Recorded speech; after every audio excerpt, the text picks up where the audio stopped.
왜 다들 한국 타령인 거야? 여기 일본의 저명한 경제신문 여기자가 한국으로 취재를 하러 온 뒤 그대로 굳어버렸습니다. 한국이 이렇게 잘 나갈 리는 없다며 의심의 눈초리를 거두지 못하던 이 기자는 한국에서 취재를 시작하자마자 크나큰 충격에 휩싸였다고 하는데요. 과연 어떤 사연일지 한번 만나보겠습니다. 안녕하세요. 제 이름은 나카무라 유리코입니다. 일본 최대 경제지 니케이 신문의 산업부 기자죠. 저는 도쿄대 경제학부를 수석으로 졸업하고 미국 월스트리트 저널 인턴십까지 거치며 기자로서 최고로 밟을 수 있는 엘리트 코스를 걸어왔다고 자부했어요. 국내외 유수 언론사들의 러브콜을 뿌리치고 니케이를 선택했을 만큼 자신만만했던 제가 한국만큼은 절대 취재하고 싶지 않을 만큼 트라우마를 가지고 있습니다. 지금 생각해도 손이 떨리고 심장이 벌렁거리는데요. 이렇게까지 한국이 저에게 영향을 미친 그 이야기를 들려드리려고 합니다. 도쿄의 오후 2시 일본경제신문사 32층 사무실에서 저는 모니터 속 숫자들과 씨름하고 있었습니다.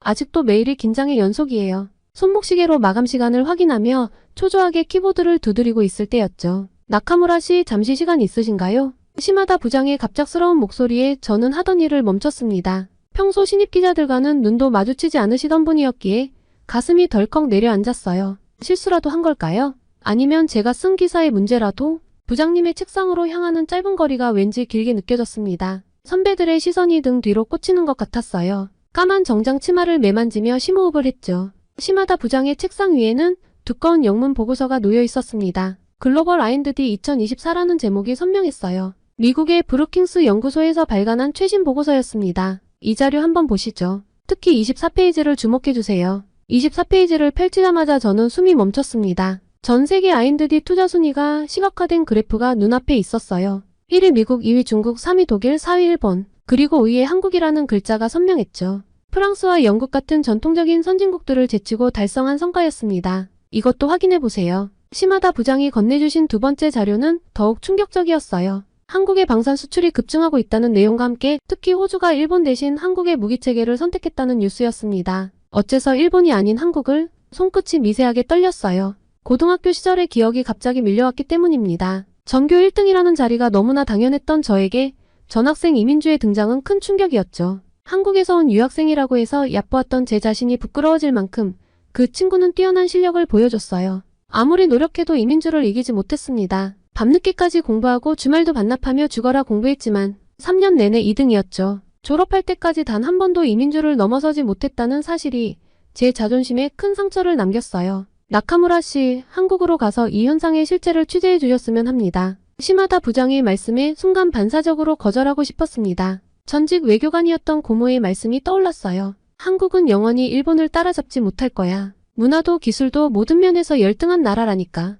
어린 시절부터 고모의 영향으로 한국을 열등한 나라로 여기는 편견이 제 안에 깊이 자리 잡고 있기도 했어요. 혹시 다른 선배 기자분께서 젊은 시각으로 새롭게 바라볼 필요가 있습니다. 나카무라 씨가 가장 적임자예요. 특히 신세대의 관점에서 한국의 급부상을 분석해 주셨으면 해요. 사무실로 돌아온 저는 한동안 멍하니 앉아 있었습니다. 컴퓨터 화면에 비친 제 모습이 흐릿하게 보였어요. 한류 열풍도 그저 일시적인 연예 산업의 성공 정도로만 평가절하했던 제가 이제는 직접 한국으로 가서 취재를 해야 한다니. 이민주. 저도 모르게 그 이름이 입술 사이로 새어나왔죠. 고등학교 3년 내내 단 한 번도 이기지 못했던 그 친구, 아무리 노력해도 극복할 수 없었던 그 차이, 그리고 그로 인해 생긴 한국에 대한 설명할 수 없는 반감이 가슴 한켠에서 꿈틀거렸습니다. 저는 보고서를 다시 펼쳐보았어요. 차트와 그래프들이 가리키는 방향은 모두 같았습니다. 한국이 무섭게 성장하고 있다는 사실이었죠. 하지만 저는 여전히 의심스러웠어요. 분명 어딘가에 허점이 있을 거야. 이번에야말로. 다음날 아침 저는 평소보다 2시간 일찍 출근했습니다. 한국에 대한 기존 보도자료들을 찾아보며 꼼꼼히 메모했어요. 취재 계획을 세우면서도 마음 한켠에서는 불편한 감정이 자리 잡고 있었죠. 과연 이런 나라를 취재할 가치가 있을까? 하는 의구심이 떠나지 않았습니다. 책상 위 달력에 동그라미를 치며 출국일을 표시했어요. 일주일 후면 한국으로 떠나야 합니다. 깊은 숨을 들이마시며 창밖으로 시선을 돌렸죠. 이번 취재가 제 커리어의 큰 전환점이 될 것이라는 예감이 들었기 때문입니다. 동시에 이상한 불안감도 느껴졌어요. 마치 고등학교 시절 이민주가 처음 마주쳤을 때처럼요. 시간이 흘러 한국으로 갈 날이 왔습니다. 나리타 공항에서 비행기에 오르는 순간부터 불편한 마음을 감출 수 없었습니다. 과연 이런 나라를 취재할 가치가 있을까? 하는 의구심이 가득했어요. 비행기 안에서도 취재 계획서를 보면서 한숨만 나왔죠. 그런데 옆자리에 서양인 승객이 제 노트북 화면을 힐끗 보더니 말을 걸어왔습니다. 한국 취재하러 가시나요? 저도 BBC 소속 기자인데 최근 한국의 급성장에 대한 특집 기사를 준비하고 있어요. 아, 그러시군요. 특히 R&D 분야의 성장이 놀랍더라고요. 프랑스 출신인 제가 보기에도 정말 대단한 성과예요. 저는 애매한 미소로 대화를 마무리했습니다. 세계 각국의 언론이 한국을 주목하고 있다는 사실이 더욱 불편하게 느껴졌어요. 인천공항에 도착했을 때 처음 든 생각은 멋지다 였지만 이내 마음을 고쳐잡았습니다. 아주 현대적이고 화려한 시설들, 반짝이는 디지털 스크린들은 공항 방문객들의 시선을 사로잡았지만 저는 전시용일 뿐일 거라 생각하며 애써 외면했습니다. 그렇게 입국장을 빠져나오는데 독일어, 프랑스어, 영어가 뒤섞인 기자들의 대화가 들렸습니다. 다들 한국의 성장에 대해 취재하러 온 것 같았어요. 이렇게 많은 나라가 한국을 주목한다고? 뭔가 이상해. 그리고 공항철도를 타고 서울로 향하는 동안 창밖 풍경을 지켜봤습니다. 번듯한 아파트들과 깔끔한 도로, 세련된 도시 경관이 눈에 들어왔죠. 하지만 전 여전히 의심스러웠어요. 어차피 겉모습일 뿐이야. 분명 속은 비어있을 거야. 첫 취재지인 R&D 연구센터에 도착하자 김 차장이라는 분이 로비에서 저를 맞이했습니다. 나카무라 씨, 오늘은 독일 GDF, 프랑스 르몬드 취재팀도 방문하시는 날이네요. 전 세계가 우리 기술력에 주목하고 있어서요. 순간 짜증이 났어요. 너무 자랑스럽게 말하는 것이 거슬렸죠. 하지만 곧이어 시작된 브리핑은 제 예상을 완전히 빗나가게 했습니다. 작년 해외 특허 출원 2,800건, 전년 대비 연구 생산성 37% 증가, 글로벌 탑10 연구기관 선정. 구체적인 숫자와 데이터가 쏟아질 때마다 제 안의 의심이 조금씩 흔들렸어요. 특히 한국이 프랑스와 영국 같은 전통적 선진국들을 제치고 R&D 투자 세계 5위를 기록했다는 사실은 충격적이었습니다. 이게 가능한 건가요? 인구도 적고 영토도 작은 나라가 말이죠. 제 질문에 김 차장은 자신감 넘치는 미소를 지었습니다. 나라의 크기가 중요한가요? 열정과 집중력 그리고 효율성이 더 중요하거든요. 그 말을 듣는 순간 고등학교 시절 이민주의 모습이 떠올랐습니다. 이민주도 늘 그랬죠. 혼자 남아 공부하고 쉬는 시간도 반납하며 끊임없이 노력했었어요. 연구소 곳곳을 둘러보면서도 허점을 찾으려 애썼습니다. 최첨단 장비들과 체계적인 시스템은 분명 인상적이었지만 제 편견은 쉽게 무너지지 않았어요.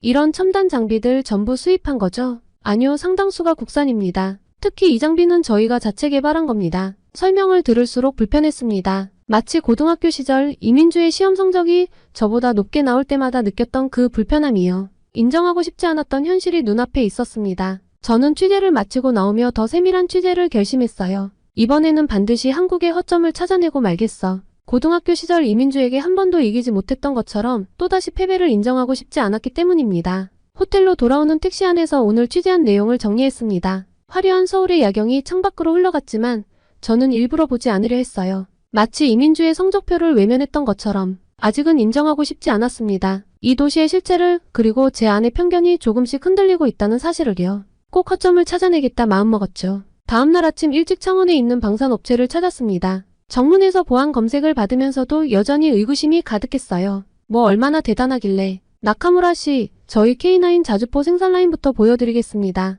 박 실장의 안내를 받아 들어선 생산동은 제 예상을 완전히 뒤엎었습니다. 축구장 3개 크기의 공간에 첨단 자동화 설비들이 가득했어요. 정교한 로봇 팔들이 거대한 포신을 다루는 모습이 인상적이었습니다. 저기 보이는 게 호주 수출용 K9 썬더입니다. 30대 9천억 원 규모죠. 순간 귀를 의심했어요. 9천억이요? 네. 그리고 저쪽은 인도 수출용 생산 라인입니다. 현재 100대 계약 완료, 200대 추가 도입을 논의 중이에요. 박 실장의 설명이 이어졌습니다. 특히 주목할 점은 저희 K9의 생산 효율성입니다. 독일의 PGH2000과 비교해서 30% 저렴한 가격에 동등 이상의 성능을 보장하거든요. 그리고 생산 라인을 걸으며 놀라운 광경을 목격했어요. 각 공정마다 젊은 엔지니어들이 태블릿 PC로 품질을 체크하고 실시간으로 데이터를 공유하는 모습이 인상적이었습니다. 최근 5년간 방산 수출이 177% 증가했다고 들었는데 비결이 뭔가요? 박 실장은 잠시 생각하더니 대답했어요. 치열한 경쟁이 저희를 성장시켰죠.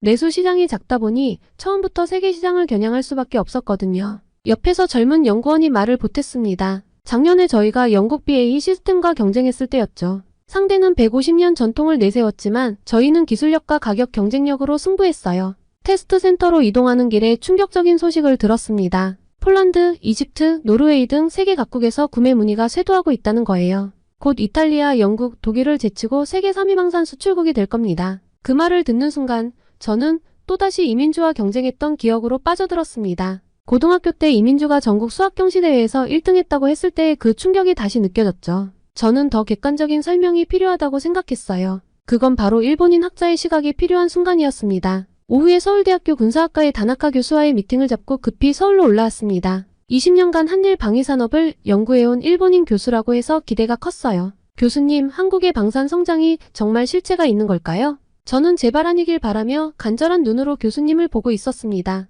다나카 교수는 쓴웃음을 지었습니다. 처음에는 저도 믿기 힘들었어요. 도쿄대에서 군사학을 가르칠 때만 해도 한국을 그저 개발도상국 정도로 여겼으니까요. 그런데 무엇이 달라졌나요? 결정적인 계기가 있었죠. 5년 전 호주 방산 장비 전시회에서였어요. 일본 업체들이 자신만만하게 준비해간 장비들이 한국 제품과 비교되는 순간 우리의 자만심이 여지없이 무너지는 걸 봤습니다. 저는 속으로 탄식했습니다. 다나카 교수는 책상 서랍에서 자료 하나를 꺼냈어요. 보세요. 같은 성능의 장비를 한국은 30% 저렴한 가격에 생산해요. 기술력은 이미 대등하죠. 차이는 여기에 있습니다. 어떤 차이일까요? 일본은 내수 시장에 안주했어요. 미국의 보호 아래 경쟁을 잊었죠. 반면 한국은 처음부터 세계 시장에서 치열하게 싸워야 했습니다. 그 과정에서 원가 절감, 기술 혁신, 품질 향상, 모든 면에서 성장했어요. 교수는 잠시 창밖을 바라보더니 말을 이었습니다. 더 충격적인 건 연구 개발 속도예요. 일본이 5년 걸려 개발하는 시스템을 한국은 2년 만에 완성합니다.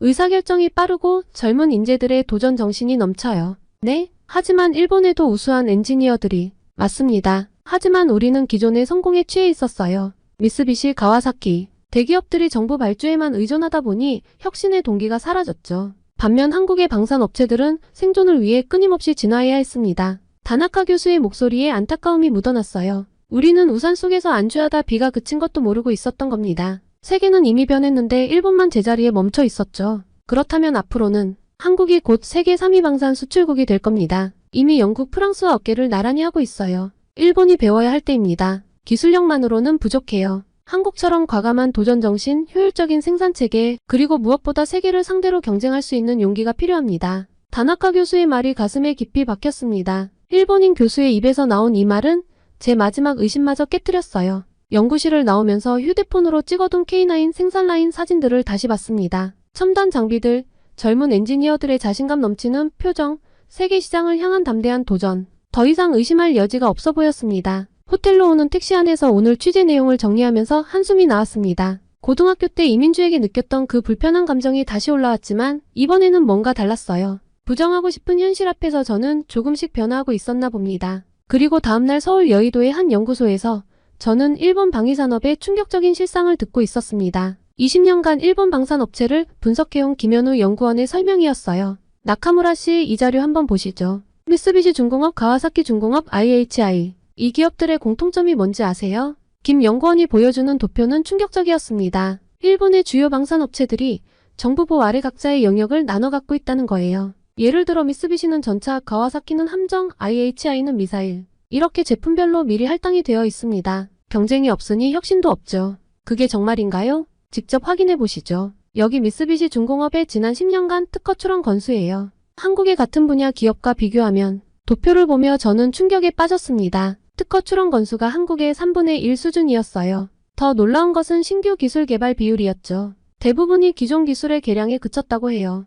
다음날 찾아간 국방연구원에서 만난 오태식 박사는 더 구체적인 분석을 들려줬습니다. 일본의 방산업체들은 수의계약에 익숙해져 있어요. 경쟁 입찰, 원가 절감, 그런 건 생각도 안 해요. 정부가 정해준 가격에 맞춰 납품만 하면 되니까요. 그래서 호주가 우리를 선택한 겁니다. 옆자리에 박준영 연구원이 말을 이었어요. 같은 성능의 장비를 우리는 30% 저렴하게 만들 수 있으니까요. 게다가 납기도 더 빠르고요. 연구원 벽면에 걸린 차트들이 눈에 들어왔습니다. 일본과 한국의 방산 수출액 추이를 비교한 그래프였어요. 2018년까지는 일본이 앞섰는데 그 이후로는 한국이 급격히 상승하고 있었죠. 이게 바로 현실입니다. 오 박사가 진지한 표정으로 말했어요. 일본은 여전히 70년대 방식을 고수하고 있어요. 높은 인건비, 비효율적인 생산체계, 관료주의적 의사결정. 이런 문제들을 전혀 개선하지 않고 있죠. 서울대 국제대학원의 나카지마 교수를 만났을 때는 더 깊은 통찰을 얻을 수 있었습니다. 일본 출신으로 한일 관계를 연구해온 그는 쓴웃음을 지으며 말했어요. 우리 일본은 성공의 함정에 빠졌습니다. 80년대의 영광에 취해 변화하는 세상을 보지 못했어요. 반면 한국은 끊임없이 도전하고 혁신하죠. 나카지마 교수의 연구실 책상에는 흥미로운 자료가 있었습니다. 일본 방산업체 직원들의 평균 연령은 48.5세, 반면 한국은 36.7세였어요. 신규 채용 비율도 한국이 3배 이상 높았죠. 젊은 인재들이 없어요. 다들 안정적인 내수 시장만 바라보니 도전적인 젊은이들이 매력을 못 느끼는 거죠. 저는 착잡함을 느끼며 다음 취재지인 한국국방기술원의 심포지엄에 참석했습니다. 일본 방위성 출신의 다나카 고문이 충격적인 발언을 했어요. 우리는 이미 게임에서 졌습니다. 한국은 글로벌 시장을 보고 달리는데 우리는 여전히 국내 시장만 바라보고 있어요. 이대로라면 5년 내에 기술 격차가 더 벌어질 겁니다. 그리고 전 서울 마포구의 한 카페에서 마지막 인터뷰를 진행했습니다. 일본 방산업체에서 20년 일하다 한국으로 이직한 야마모토 부장의 이야기는 가슴에 깊이 박혔어요. 더 이상 일본에서는 희망이 안 보였습니다. 매년 예산만 축소되고 새로운 시도는 환영받지 못하고, 반면 한국은 달라요. 실패를 두려워하지 않고 계속 도전하죠. 모든 취재를 마무리한 후 저는 저녁 한강변을 걸으며 생각에 잠겼습니다. 반짝이는 도시의 불빛들이 마치 한국의 성장을 상징하는 것 같았어요. 그 시절 이민주에게 느꼈던 그 패배감이 이제는 국가적 차원으로 다가오고 있었습니다. 하지만 이번에는 부정할 수 없는 너무나 분명한 현실이었어요. 호텔로 돌아와 노트북을 펴고 기사 작성을 시작했습니다. 이제는 인정해야 했어요.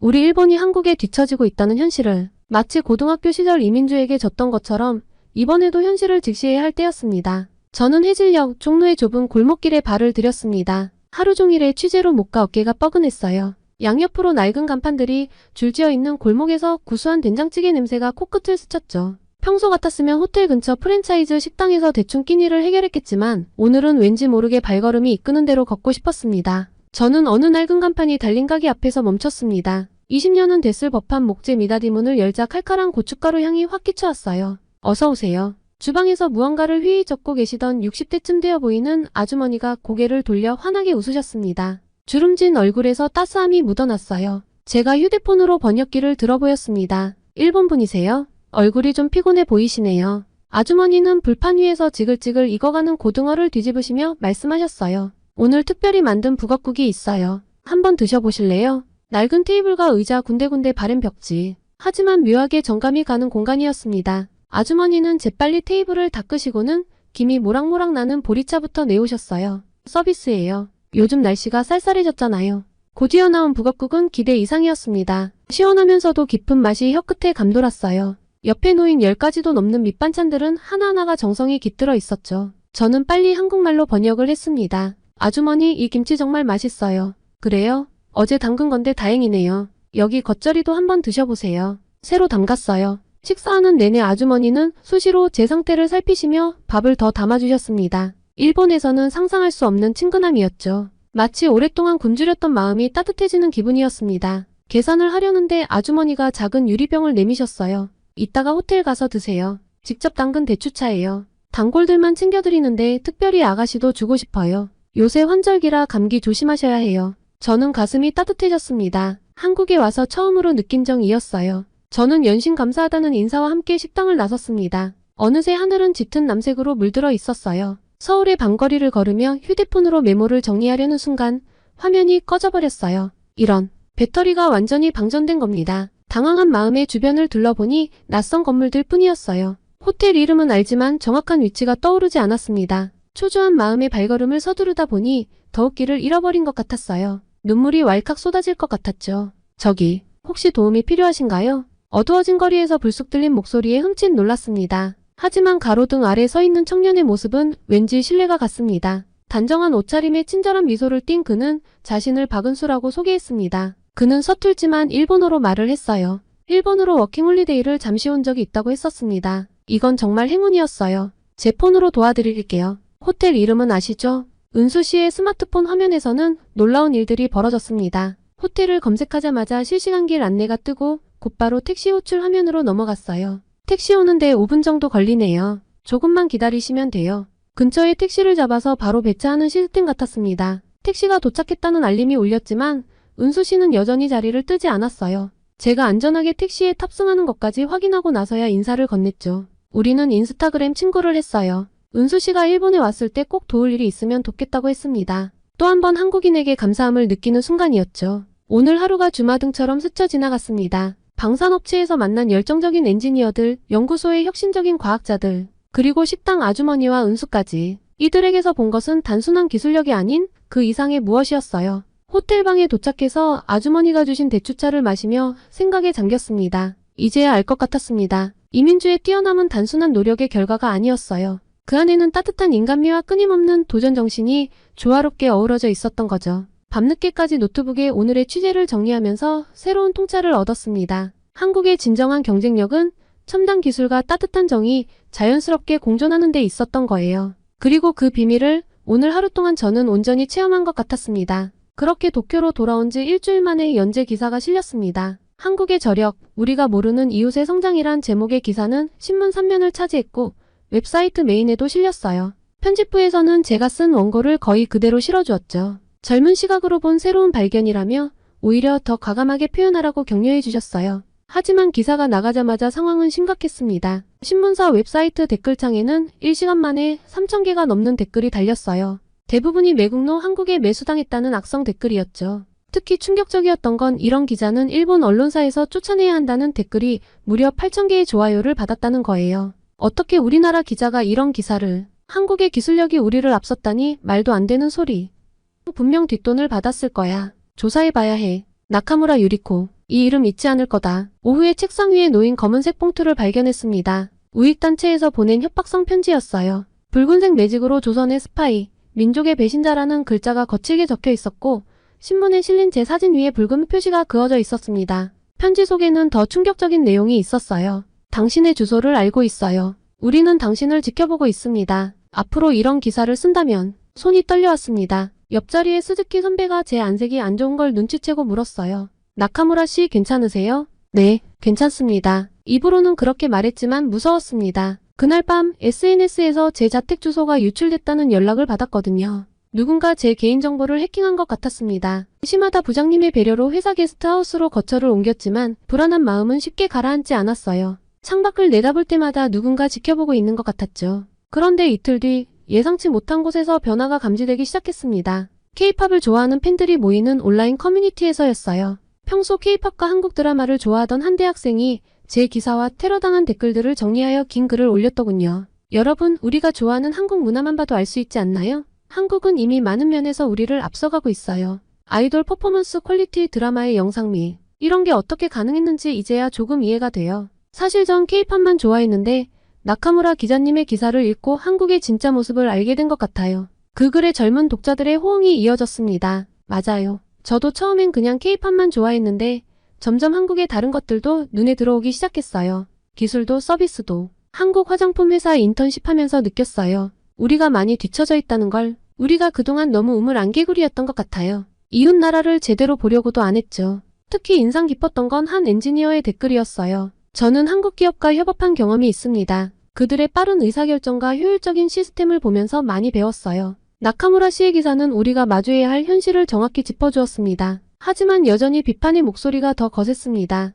일본의 자존심을 팔아먹는 기사 젊은 기자의 미숙한 판단 댓글들도 끊이지 않았어요. 그러던 어느 날 한 통의 이메일을 받았습니다. 발신인을 보고 깜짝 놀랐습니다. 이민주였습니다. 유리코, 너의 기사 잘 읽었어. 고등학교 때는 서로 이해하지 못했지만 이제는 달라질 수 있을 것 같아. 다음에 한국에 오면 꼭 연락 줘. 눈시울이 뜨거워졌습니다. 창밖으로 보이는 도쿄의 밤하늘은 여전히 같은 별들로 빛나고 있었지만 제 마음속은 무언가가 크게 변화하고 있었어요. 한 달이 지나고 점차 상황이 달라지기 시작했습니다. 제 기사를 인용하며 일본의 현실을 냉정하게 바라보자는 토론이 온라인에서 활발해졌어요. 특히 20대를 중심으로 한 젊은 층에서 변화의 목소리가 커졌습니다. 회사에서도 변화가 감지됐어요. 시마다 부장님이 새로운 프로젝트를 제안하셨습니다. 나카무라 씨, 이번에는 한일 협력 성공 사례를 취재해보는 건 어떨까요? 서로의 장점을 배우며 함께 성장하는 사례들이 있을 텐데. 고개를 끄덕이며 생각했습니다. 이제는 경쟁자가 아닌 협력자로서 한국과 일본이 서로를 바라볼 때가 된 거죠. 마치 이민주와 제가 화해하고 서로를 이해하게 된 것처럼요. 노트북을 펴고 새로운 기사를 쓰기 시작했습니다. 새로운 시작, 한일 협력의 미래를 그리다. 창밖으로 떠오르는 태양을 바라보며 생각했어요. 이제 우리는 서로의 장점을 배우며 함께 발전할 수 있을 거예요. 그리고 그 여정의 첫걸음을 제가 내디딘 것 같아 가슴이 벅차올랐습니다. 여러분, 제가 쓴 긴 글을 끝까지 읽어주셔서 감사합니다. 처음에는 한국이라는 나라를 편견 어린 시선으로만 바라봤던 제가 취재를 통해 새로운 시각을 갖게 되었어요. 그리고 그 과정에서 고등학교 시절부터 가지고 있던 마음의 매듭도 풀 수 있었죠. 기사를 쓴 후 정말 힘든 시간도 있었지만 젊은 세대를 중심으로 조금씩 변화가 일어나는 걸 보며 희망을 느꼈습니다. 우리가 서로를 이해하고 배우려 노력한다면 분명 더 나은 미래를 만들어갈 수 있을 거예요. 저의 아픈 기억이었던 민주와 다시 연락하게 된 것처럼 한국과 일본도 서로를 더 이해하고 가까워질 수 있다고 믿습니다. 앞으로도 저는 두 나라의 다리 역할을 하는 기자가 되도록 노력할게요. 긴 이야기 들어주셔서 정말 감사합니다. 여러분. 한국이 노벨상을 돈 주고 샀다며 한국 문학은 일본의 발끝도 못 따라오는데 웬 노벨상? 한국 문학가 한강이 노벨상을 탄 것에 대해 일본과 중국에서 시위가 일어나고 있습니다. 그들은 한국이 돈으로 노벨위원회를 매수했다며 전 세계의 뉴스를 보도하고 있는데요. 일본의 저명한 문학평론가는 무라카미 하루키가 있는 한 한국에선 절대 이보다 우수한 작품이 나올 수 없다고 분노를 표출하고 있습니다. 어떤 사연인지 만나볼까요? 안녕하세요. 저는 도쿄에서 문학평론가로 활동하고 있는 타나카 케이스케입니다. 나이 48, 중년이라 불리는 나이지만 문학에 대한 열정만큼은 여전히 청년이라고 자부할 수 있죠. 특히 일본의 자랑스러운 위인인 무라카미 하루키의 작품을 대할 때면 말이에요. 이날도 저는 아침에 일어나 평소와 같이 커피를 내리며 하루를 시작했습니다. 오늘은 노벨상 수상이 있는 날이에요. 갑자기 들이닥친 긴장감에 창밖 도쿄의 분주한 거리를 바라보는데 왠지 모를 불안감이 스치더라고요. 휴대폰을 집어들었죠. 그리고 그 순간 제 세상이 무너져 내렸습니다. 한국 작가 한강 노벨 문학상 수상, 아시아 최초 한국 여성 작가 노벨상 수상. 믿을 수 없었어요. 눈을 비비고 다시 봤지만 헤드라인은 변함없었죠. 어떻게 이럴 수가, 일본이 아니라고? 한국? 말이 돼? 하다못해 중국 작가가 유력하다는 말도 있었는데 말입니다. 웬 뜬금없는 한국 작가죠. 저는 머릿속이 혼란스러웠어요. 어떻게 그녀가 일본의 저명한 작가들을 제치고 노벨상을 받을 수 있었을까요? 한국의 문학은 일본의 발끝도 못 따라오는데 말입니다. 저는 순간 화가 났습니다. 하루키의 팬으로서 또 일본 문학의 옹호자로서 이건 받아들일 수 없었죠. 휴대폰을 던지다시피 내려놓고 옷을 갈아입고서 평소보다 일찍 회사로 향했습니다. 동료들이 모여 한국의 노벨문학상 기사를 훑어보고 있었어요. 타나카 씨 들었어요? 한국 작가가 노벨상을 탔네요. 대꾸할 기분이 아니었습니다. 그저 대충 고개를 끄덕이고서 자리로 향했어요. 하지만 저도 모르게 컴퓨터를 켜고 뉴스를 검색하고 있었죠. 한국의 노벨문학상 모든 매체가 한국의 수상 소식을 다루고 있었어요. 일본 문학가들의 이름은 어디에도 없는 게 한탄스러웠습니다. 순간 분노도 치밀어 올랐어요. 어떻게 이럴 수가 있지? 한국 문학이 일본 문학을 앞선다고? 말도 안 되는 일이거든요. 일본 문학은 세계적으로도 유명할 뿐더러 한국에서도 베스트셀러로 뽑히지 않았나요? 게다가 한강? 저는 그녀의 작품을 제대로 읽어본 적도 없는데 말입니다. 그때 동료들의 대화가 귓가에 들려왔어요. 한국 문학이 이렇게 대단했나? 아시아 최초의 한국 작가가 노벨상을 받다니 놀랍지 않아? 그들의 말에 귀를 막고 싶었습니다. 인정하고 싶지 않았어요. 점심시간에도 카페테리아에서도 한강 얘기뿐이었죠. 저는 구석에 앉아 음식을 씹었지만 아무 맛도 느껴지지 않았어요. 머릿속은 온통 무라카미 하루키와 한강, 그리고 한국의 노벨상으로 가득 찼습니다. 일본의 문학이 밀려난 것처럼 느껴져 괴로웠습니다. 저는 시간이 어떻게 흘러갔는지도 모를 정도로 멍해져 있었어요. 그런데 오후에 편집장이 저를 부르더라고요. 타나카 군, 한국 노벨문학상 수상에 대한 평론을 써주게. 자네가 우리 잡지의 주요 평론가 아닌가. 그 말에 가슴이 철렁 내려앉았습니다. 한국의 노벨상 수상에 대한 평론은 정말 죽어도 하기 싫었어요. 하지만 편집장님, 저는 한강의 작품을 잘 모를 뿐더러 한국 작가나 한국 작품에 대해 쓰고 싶지도 않습니다. 그래서 더 좋아 객관적인 시각으로 볼 수 있을 테니 한 주 뒤까지 원고를 부탁하네. 더 이상 거절을 할 수는 없었어요. 어쨌거나 이게 제 일이니까요. 하지만 마음은 무거웠습니다. 한국 작가에 대해 쓴다는 것 자체가 배신처럼 느껴져 괴로웠어요. 그렇게 자리로 돌아와 한강에 대해 검색하기 시작했습니다.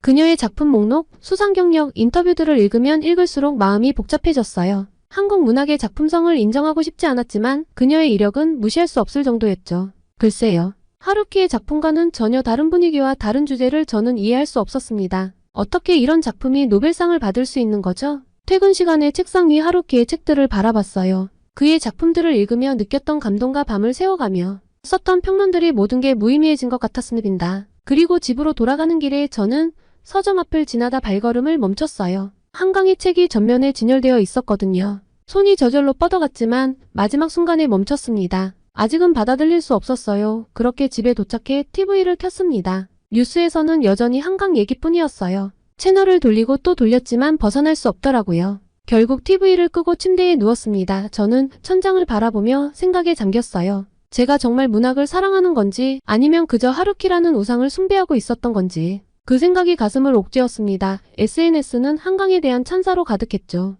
짜증이 났지만 한편으로는 두려웠어요. 제가 뒤처지고 있는 건 아닐까? 세상이 변하고 있는데 저만 제자리에 멈춰 있는 건 아닐까? 눈을 감으며 한숨을 내쉬었습니다. 내일은 어떻게 해야 할까? 한강에 책을 사야 할까? 아니면 계속 무시해야 할까? 어떻게 해야 하루키에 대한 제 사랑을 지키면서도 문학평론가로서의 책임을 다할 수 있을지. 이런 혼란과 불안, 분노가 뒤섞인 채 저는 잠에 빠져들었습니다. 다음날 저는 책상에 앉아 컴퓨터를 켰습니다. 사실 내심 비판적인 리뷰를 쓸 계획을 세우고 있었어요. 이 작품이 정말 노벨상감일까? 의구심이 들었거든요. 한강의 책들을 구매하고 나니 묘한 기분이 들었습니다. 마치 금기를 끼는 것 같아 심장이 쿵쾅대더라고요. 하루키의 책들이 꽂힌 책장을 힐끗 바라봤죠. 미안한 마음이 들었습니다. 하루키 선생님, 이건 순전히 일 때문이에요. 한국은 일본에 절대 따라올 수 없습니다. 그리고 사무실에 도착하자 동료 미야자키가 다가왔습니다. 타나카 씨의 한강의 책 읽어봤어?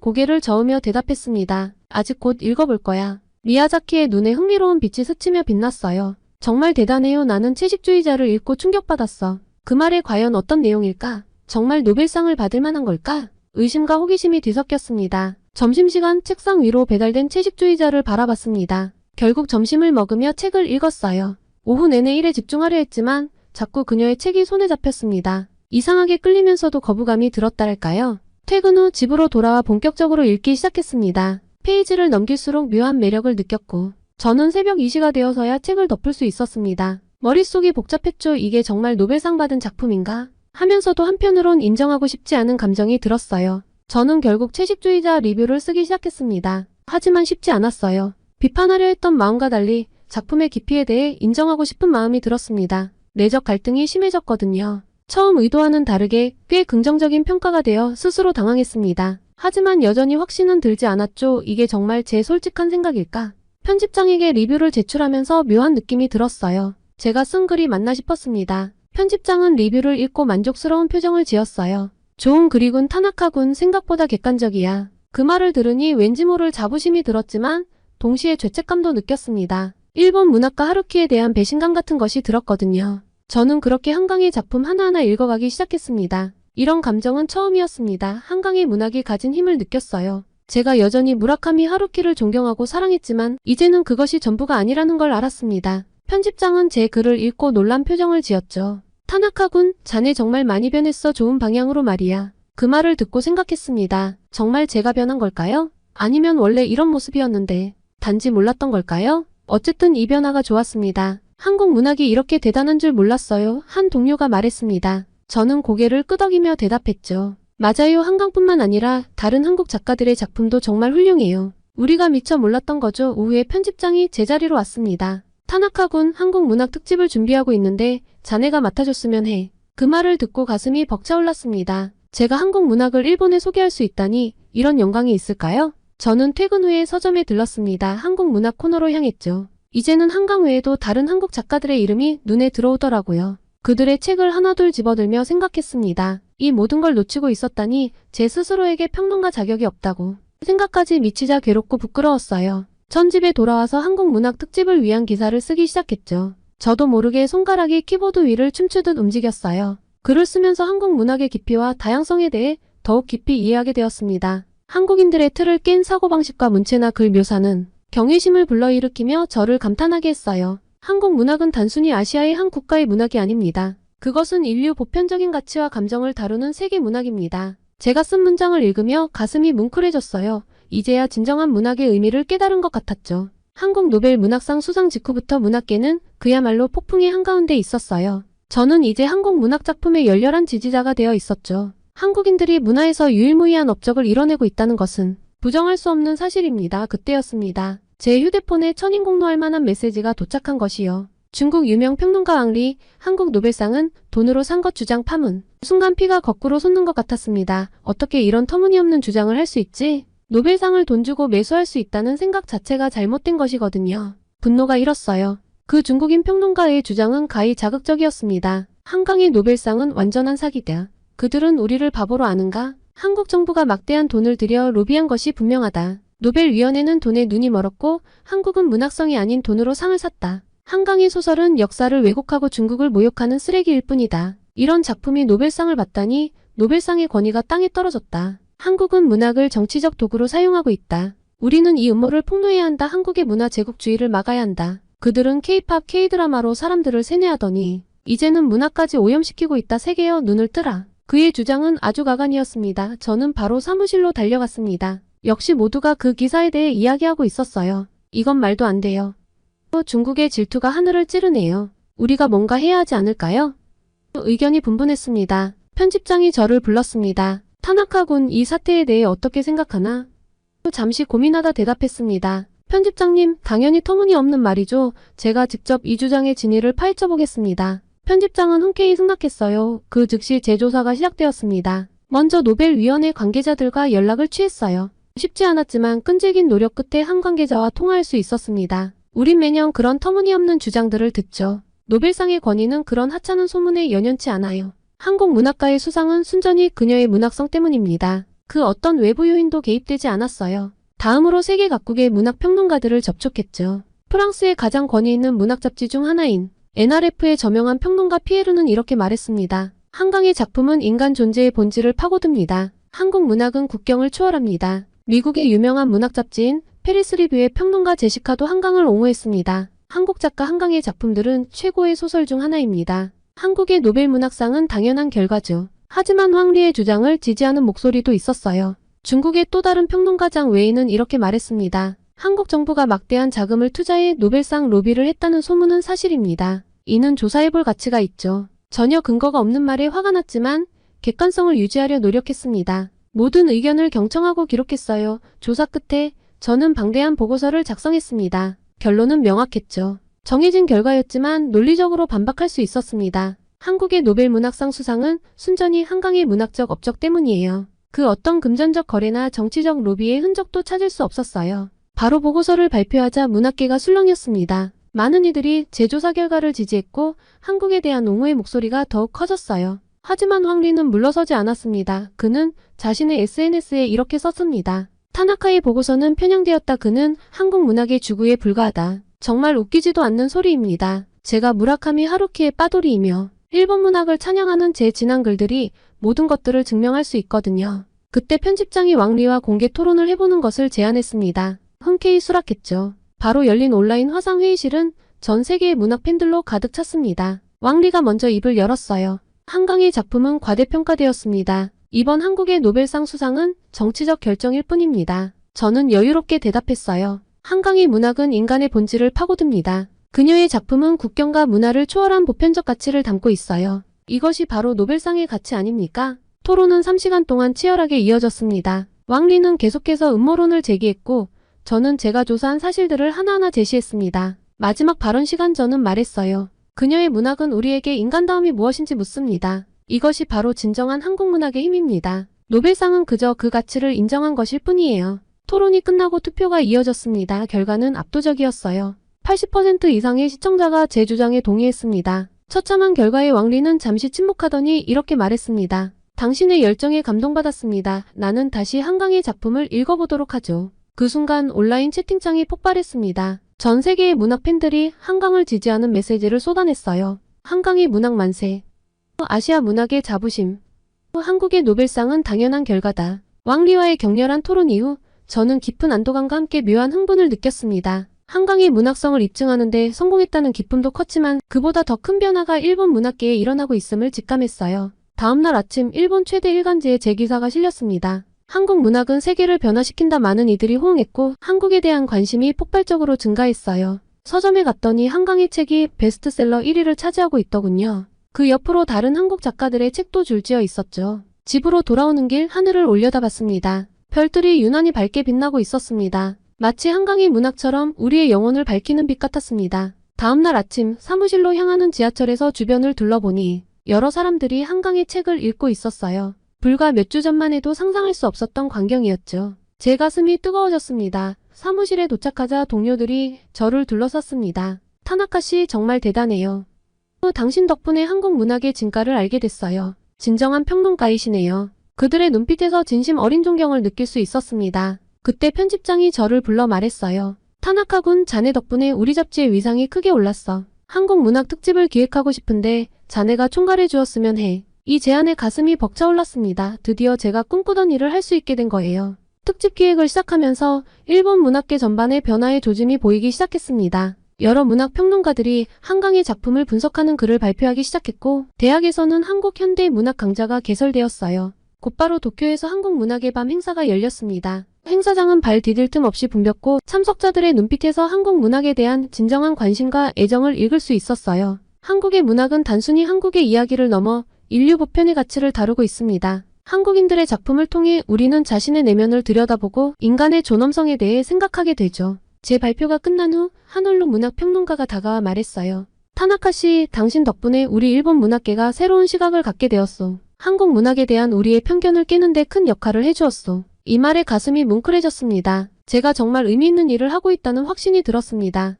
그러나 모든 것이 순탄했던 것은 아닙니다. 일부 보수적인 문인들은 여전히 한국 문학의 가치를 인정하지 않았고 일본 문학의 정체성을 잃게 될 것이라며 비판의 목소리를 높였거든요. 하지만 이러한 반발은 오히려 한국 문학에 대한 관심을 더욱 증폭시키는 결과를 낳게 되죠. 논쟁이 벌어질수록 더 많은 사람들이 한국 작품을 직접 읽어보고자 했고 그 과정에서 한국 문학의 깊이와 아름다움을 발견하게 되었어요. 어제 한 젊은 작가가 저를 찾아왔습니다. 타나카 선배님, 저는 한강의 작품에 깊은 영감을 받아 새로운 소설을 쓰기 시작했어요. 한국의 문학 기법을 일본의 정서와 결합해보려고 합니다. 이 말을 들으며 문학의 경계가 허물어지고 있음을 실감했어요. 한국 문학은 이제 일본 문학에 새로운 활력을 불어넣는 촉매제가 되고 있었습니다. 출판계에서도 변화가 일어나고 있다고 하더군요. 한국 문학 작품의 번역과 출판이 급증했고 한국어를 배우려는 사람들도 늘어났다고요. 서점에는 한국 문학 코너가 별도로 마련되었고 항상 많은 사람들로 붐빕니다. 한국이 이런 변화의 중심에 서 있다는 사실이 저를 압도했습니다. 한국 문학의 힘은 단순히 아름다운 문장이나 흥미로운 이야기에 있는 것이 아니라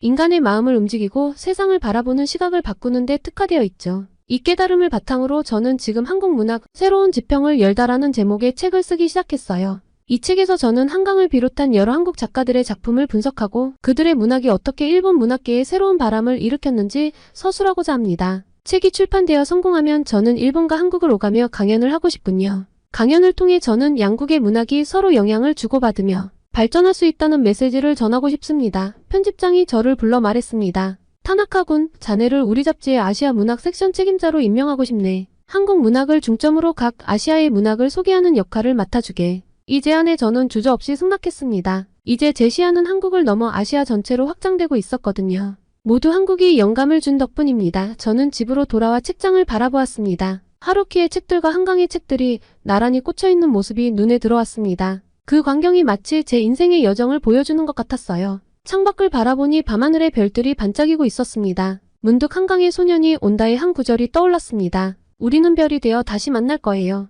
그래요. 문학은 우리를 별처럼 빛나게 하고 서로 다른 우리를 하나로 연결해주는 힘이 있어요. 이제 저는 그 빛나는 별들을 더 많은 사람들에게 보여주는 안내자가 되기로 했습니다. 한강으로 시작된 저의 여정은 이제 더 넓은 세계를 향해 나아가고자 합니다. 그리고 이 여정에서 저는 매일 새로운 감동과 깨달음을 얻고 있죠. 한국 고유의 문화는 저에게 행운을 가져다 주었어요. 저는 한국 문학 특집을 준비하면서 여러 한국 작가들과 인터뷰를 진행도 하고자 합니다. 한국인들과 인터뷰를 할 때면 종종 놀라곤 합니다. 그들은 타국에 열등감이 없죠. 오직 자신들과 자국의 발전만을 위해 싸웁니다. 한 한국인이 말하더군요. 문학은 국경을 초월하는 힘이 있어요. 한국의 작품들이 일본인들의 마음을 움직일 수 있다는 사실이 정말 기쁩니다. 이 말에 크게 공감했습니다. 문학은 정말 강력한 힘을 가지고 있었어요. 그것은 우리의 편견을 깨고 서로를 이해하게 만들었죠. 문학의 힘이 단순히 책을 읽는 것에 그치지 않고 새로운 길로 이어진다는 사실에 감동받았습니다. 한국의 인기가 높아지면서 일부에서는 우려의 목소리도 나오고 있어요.